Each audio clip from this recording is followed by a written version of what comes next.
Então, voltamos para a nossa segunda aula sobre esse nosso assunto da teologia fundamental. Estávamos falando, mostrando como a fé já em Cristo, depois dos apóstolos, os primeiros cristãos, vai se propagando e com o conceito que de alguma maneira tem dela mesma ligada assim à racionalidade, mas ao mesmo tempo numa racionalidade fria, e ao mesmo tempo unida à graça. E como é que isso se deu? Eu queria repassar agora nos primeiros séculos, sobretudo na questão da defesa da fé, da expressão e da defesa, aos ataques. É interessante observar quando a fé é atacada, como é que ela faz a sua apologia, a sua defesa. Né? No primeiro século, eram umas acusações um pouco mirabolantes, assim, né?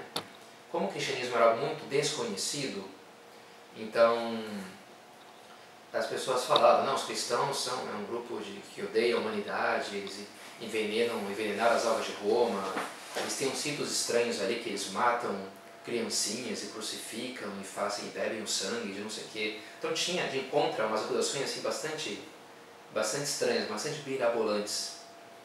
Interessante, o Opus Dei no Brasil ele não é tão conhecido. Na Espanha, por exemplo, de Moreira já é bem mais conhecido. Mas aqui a gente ainda encontra assim, coisas que um pouco mirabolantes. Assim. Uma vez eu fui dar uma palestra numa paróquia e alguém perguntou, padre, o senhor é do Opus Dei? Ah, sou. Ah, padre, um amigo meu me disse que os membros do Opus Dei eles têm um rito de iniciação que eles cortam o dedo mindinho do pé. O senhor podia mostrar para mim o seu pé, os seus dedos do pé? E eu falei, olha cara, desculpa, você estava tendo uma igreja, eu não vou tirar a minha meia aqui para ti, mas eu aceite a minha palavra, que eu tenho todos os meus dedos do pé lá da mão, acho que dá para tu ver, sei lá, né? Então, sei lá, coisas que o cara escutou, como eu nunca conhecia ninguém do Opus Dei, sei lá, cola, né? Porque a pessoa não ouviu aquilo, não conhece. Então, o começo do cristianismo era um pouco assim, se inventavam as coisas mais estranhas. Mas pouco a pouco aquilo foi um pouco caindo por terra, porque as pessoas foram conhecendo cristãos, e foram aquela gente boa, e não tem nada a ver aquela história ali, é uma coisa completamente fora da realidade. No século II, esse foi o primeiro século, século II, em que já é mais conhecido, as acusações já são um pouco diferentes, já começam a ter acusações de tipo social, que o cristianismo é um problema para a sociedade. E vão fazer frente às acusações os padres apologistas, São Justino, Tertuliano, que eram pessoas já de uma maior formação acadêmica, helênica, que passam a se dirigir inclusive a autoridades não cristãs, por exemplo, ao imperador, para fazer essa defesa da fé, e para isso vão, sobretudo do cristianismo, da legitimidade de existência do cristianismo, né? E para isso vão usar, como é lógico, não argumentos meramente de religião, de fé, mas a razão. Claro que esse Tertuliano vai escrever, como escreveu, uma apologia para o imperador que era pagão, ele não vai dizer, não, é assim porque está na Bíblia, não dá para fazer esse argumento de autoridade, mas vai explicar o papel social, como os cristãos se comportam, e é o que ele faz. E tendo que lidar com acusações desse tipo, né? O próprio Tertuliano ele tem aquela frase famosa de como os cristãos por tudo eram acusados. Tem um começo ali quando Nero põe fogo em Roma, né? Que culpa os cristãos, aí começam as perseguições dos cristãos. E é uma coisa que se repete ao longo dos séculos, e Tertuliano fala um pouco, bem, se o rio Tíber inunda acima dos muros, se o Nilo não transborda para fertilizar os campos, se os céus alteram o curso das estações, se há um terremoto, fome, uma praga, imediatamente se levanta o clamor, lançai os cristãos aos leões os cristãos, dizendo que virou uma mania ali, qualquer coisa, a culpa é dos cristãos, joga tudo eles para os leões. E ele vai dizendo, ó, como é absurda essa atitude, né? Eles estão jogando a gente, nem conhecem, a gente nem sabe de nada, não faz o menor sentido. E ele então começa a explicar com um discurso todo racional, não está tendo nenhum discurso emocional, nem aplicando, nem apelando para uma autoridade religiosa. Né? E diz como uma das acusações que se tinha do cristianismo era de ateísmo, curiosamente, né? Para a gente soa até estranho se acusar o cristianismo de ateísmo no sentido de não prestar cultos aos deuses de Roma, nos deuses pagãos. E Tertuliano explica, não é que a gente é ateu, é que adoramos o Deus único, que com o seu mandamento da sua palavra e a disposição da sua razão, por força do seu poder, fez brotar do nada esse bloco imenso com a estrutura de todos os elementos corporais e espirituais para o ornamento da sua majestade, pelo qual os gregos aplicaram ao mundo o nome de cosmos cosmos implica isso, ordem, harmonia, porque de trás disso tudo tem um Deus Criador. Então, a Tertuliano está explicando, está falando com uma argumentação muito racional, muito razoável. Então, isso é mais século II. Século III, já é outro tipo de defesa que vai surgir, porque vão surgir ataques, não só de pagãos, mas de apóstatas. O que é um apóstata? É alguém que teve fé e abandonou a fé. Acreditou, mas não acredita mais. Isso é um apóstata. Apistes, vem daí, né? Apistes é a fé, né? Que não tem mais fé. Dois mais famosos são Celso e o Porfírio, que vão escrever livros dizendo, olha, eu fui cristão, eu posso dizer que tem esse problema, tem aquilo outro, tem essa coisa aqui que é absurda, tem essa outra coisa que é incoerente. E eles começam a dizer, uma das acusações que faz um deles, que é Celso, ele diz que o cristianismo era uma doutrina irracional que se difundia entre pessoas ignorantes, aproveitando-se da sua credulidade. Contra ele, um padre da igreja importante, que é Orígenes, vai escrever contra Celso, um tratado inteiro rebatendo as críticas de Celso, e chega a admitir que às vezes algumas pessoas ingressavam no cristianismo oriundas de menos cultura, com menos formação, com analfabetas, e essas pessoas, é verdade, que começavam a crer sem terem muitas explicações, mas eu tenho para dizer, olha, isso também não é algo tão estranho assim. Uma pessoa pode, ela entra numa escola filosófica, dos epícuros, ou dos platonistas, para isso ela não tem que ter lido todos os outros livros a todas as escolas antes. A pessoa entra porque se simpatizou com aquilo de alguma maneira, por algum motivo, e com o tempo ela vai estudando, vai aprendendo. O cristianismo é assim também, vai dizer o Celso. E a nossa vida é assim, não é que precisa ter razões para tudo, pois sem toda ação de resultado incerto, diz aqui Orígenes, a esperança e a fé num porvir melhor sustentam a vida, quanto mais razoável não será que abrace essa fé, mais que quem navega pelo mar, ou semeia a terra, toma mulher, ou empreende outro negócio humano, aquele que crê em Deus que tudo isso criou. Mesmo que não tenha toda essa certeza, mas que ele abrace aquilo, enfim, com alguma intuição, sem dúvida, mas tempo com alguma razão, sempre. E é razoável. E interessante como ele, já aqui, essa contraposição entre um conceito de racionalidade mais estrito e um pouco mais amplo que Orígenes vai usar, né? É razoável isso? É, mas não significa que é logicamente dedutível, mas é razoável, a gente faz uma série de coisas. Se eu jogo lá, eu chuto a bola, mas eu tenho a prova concreta que vai dar certo, que vai... Não sei, mas eu acho que eu avalio, eu estimo que vai ser bom. E a gente age assim. Até em jogo a minha razão tá, mas não é uma racionalidade que domina tudo, explica tudo, esclarece tudo. Essa é a racionalidade humana, na verdade. Então, bem, isso é o século III. Depois do século IV é quando vai vir o imperador Constantino, que vai se converter ao cristianismo, e vai começar a ver essa queda do paganismo, que vai terminar por desaparecer, do culto aos deuses romanos e gregos, e a ascensão social mesmo do cristianismo, sobretudo a partir então do século IV. E eu queria falar de duas contraposições que se deu por aí, dois casos interessantes também, para aprofundar nessa coisa, racionalidade e fé. O primeiro é o episódio ao redor do altar da vitória. Tinha um altar no Senado romano para a deusa Vitória. Sabe como é que é Vitória em grego? Nike. Não à toa que Nike, né? Transliterado e pronunciado em inglês fica assim, né? Nike. Na Bíblia aparece Ronicon. Jesus é o vencedor, o cavaleiro branco do Apocalipse, né? Ronicon, o vencedor, porque ele tem a Nike, a vitória. Então, Nike era uma deusazinha. Tem, acho que lá na USP, quando eu estudava lá, tem lá uma estátua imensa de Apolo. É Apolo? Não, é Perseu, acho que é Perseu, um Pégasus. E tem lá uma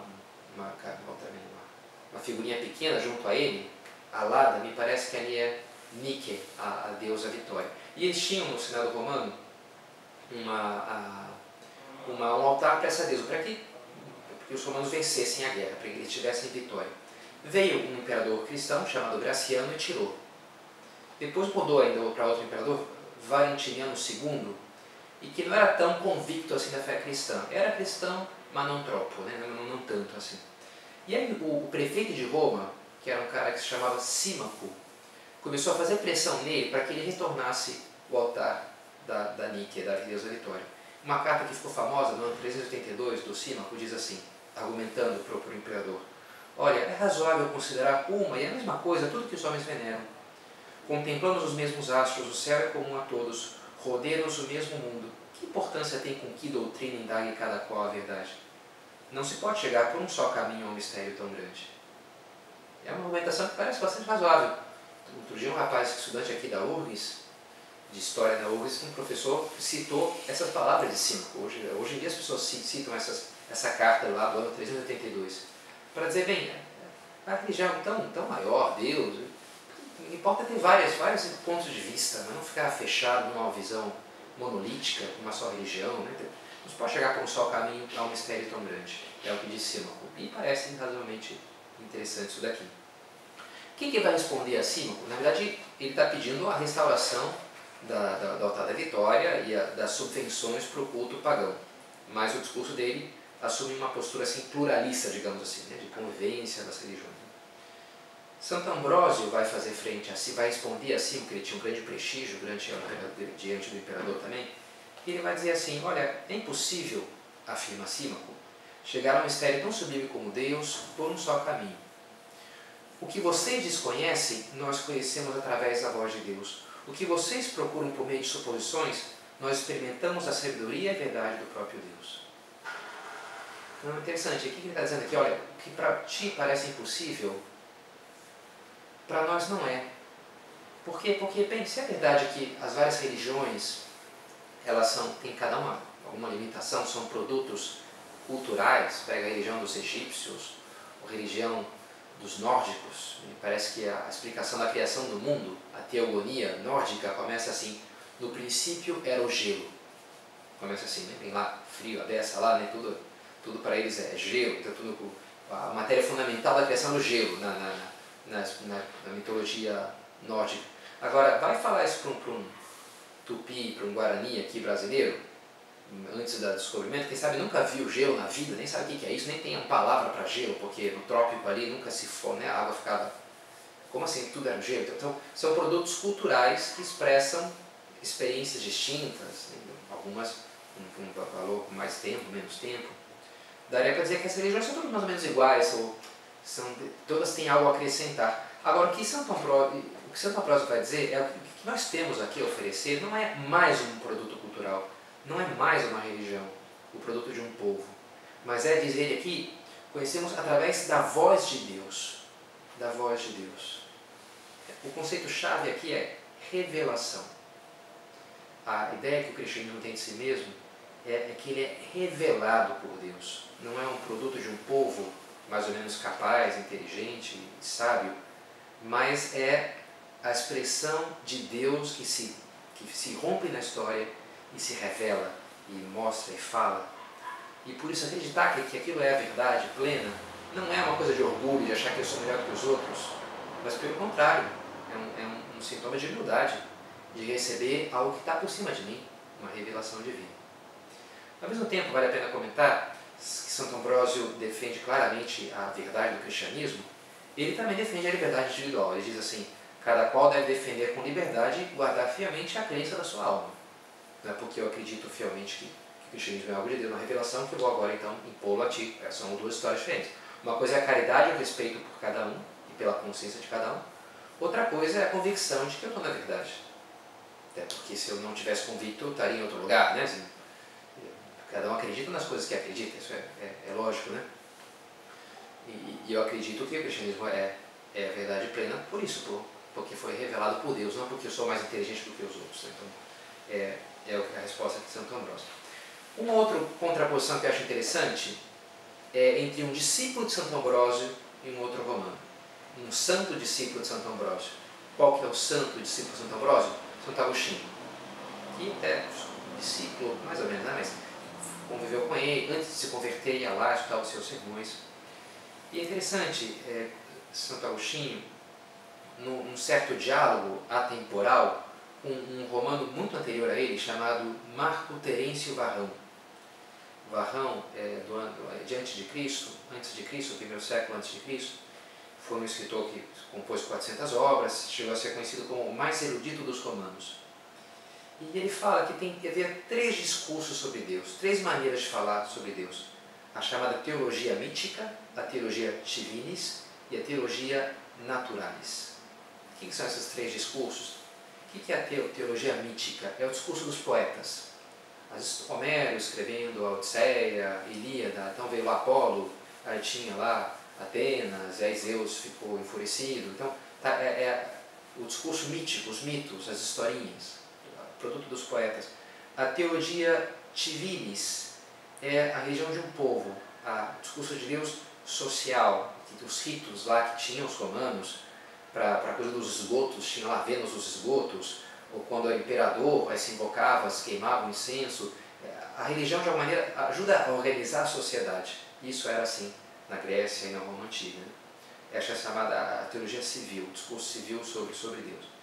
E por último, diz ele, tem a chamada teologia naturalis, que é o produto dos filósofos, das suas elucubrações filosóficas.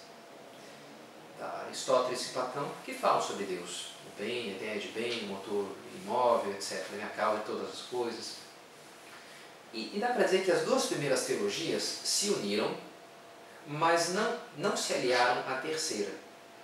A religião social e a religião dos mitos, das histórias, da literatura, fizeram uma espécie de aliança. E ali se criou a religião. Agora, a terceira não, ela ficou isolada. No primeiro grupo tu tinhas religião, mas no segundo grupo tinha uma coisa que era a verdade. Tinha aqui no primeiro grupo historinhas bonitas e tal, e funcionava. Se não tinha chuva, tem que fazer tal coisa, queimar não sei o quê. Tem religião, tem ritos. Mas é claro, não é uma banda de historinha inventada, né? Na filosofia eu tenho a verdade, no discurso teológico sobre Deus. Só que ao mesmo tempo é um Deus que não dá para rezar. Aqui, como é que eu rezo para esse Deus? Sei lá, para uma ideia, de bem, não tem rito, não tem conexão. Ela chega através da minha razão. Então, são 2 coisas opostas. Quando os primeiros cristãos vão começar a falar sobre Deus, qual desses 3 discursos, com qual deles eles vão se alinhar? A gente poderia pensar. E olha, claramente é com o terceiro, a chamada teologia natural ou filosófica. Porque eles vão dizer, olha, não estou falando aqui de mais um Deus. Tem Apolo, tem lá os deuses do Egito, tem Thor, e tem não sei o quê, e tem Jesus, ou tem o Javé. Não estou falando de mais um Deus. Eu estou falando do Deus único, do Deus verdadeiro, o Deus que criou todas as coisas. Só que esse mesmo Deus, que é o Deus dos filósofos, digamos assim, o Deus verdadeiro, esse Deus agora veio a nós, se fez ouvir, se fez. Essas ideias eu peguei de uma conferência do Cardeal Ratzinger também. Eu cito muito ele porque um dos principais temas do Cardeal Ratzinger, que é um grande teólogo, né, é justamente teologia fundamental. Ele era professor de teologia fundamental. Então, se alguém quer falar disso hoje, e parece que é muito razoável, que vai ter que citar muito os escritos de Ratzinger. E ele deu no ano 2000 uma palestra na Sorbonne, na Universidade de Paris, e o título era assim, ano 2000 e tal, né, jubileu do ano 2000, o título era Cristianismo, a vitória da inteligência sobre o mundo das religiões. E é muito interessante esse título, né? E é muito surpreendente. Cristianismo, se fosse assim, positivismo, a vitória da inteligência sobre o mundo das religiões. Ou se fosse cientificismo, ou não sei, né? A vitória da positivismo, a vitória da inteligência sobre o mundo das religiões. Mas não, o nome é Cristianismo, a vitória da inteligência sobre o mundo das religiões. Porque ele está dizendo, né, que o cristianismo junta essas 2 grandes correntes, religião e verdade. Ele diz assim, vale a pena buscar na internet quem quiser, né? É fácil de achar o PDF dessa palestra aí do Cardeal Ratzinger. Onde o Deus que o pensamento encontrou se deixa ver como Deus que fala e atua, então pensamento e fé se reconciliam. Interessante, né? Quando as 2 coisas se juntam, então as 2 coisas agora, religião e verdade, pensamento e fé, vontade de mão dadas, e é o que vai então se dar na Idade Média, essa união que vai haver. É um período de grande unidade, é a última ideia que a gente vai falar, para já ir terminando, né? A unidade da cristandade. Vai terminar o Império Romano, avatares ali históricos. e vai surgir então essa ideia da verdadeira religião. Antes não se falava de religião, o termo religião para o cristianismo, não se usava isso nos primeiros séculos. Isso vai começar com Tertuliano, para opor a verdadeira religião à religião romana. Ele vai opor essas duas coisas. E pouco a pouco vai se expandindo essa ideia, o cristianismo mesmo vai se impondo como a única e verdadeira religião. E decai o pluralismo religioso que havia de fato na Europa, começa a não haver mais. Com as invasões bárbaras, as únicas fontes de educação passaram a ser aquelas providas pela Igreja, sobretudo com o objetivo concreto de ajudar as pessoas a terem acesso às escrituras e à fé. Então, mais uma vez, a vida acadêmica e o saber religioso vão ficando unidos. Filosofia e teologia vão se unir muito fortemente nesse período.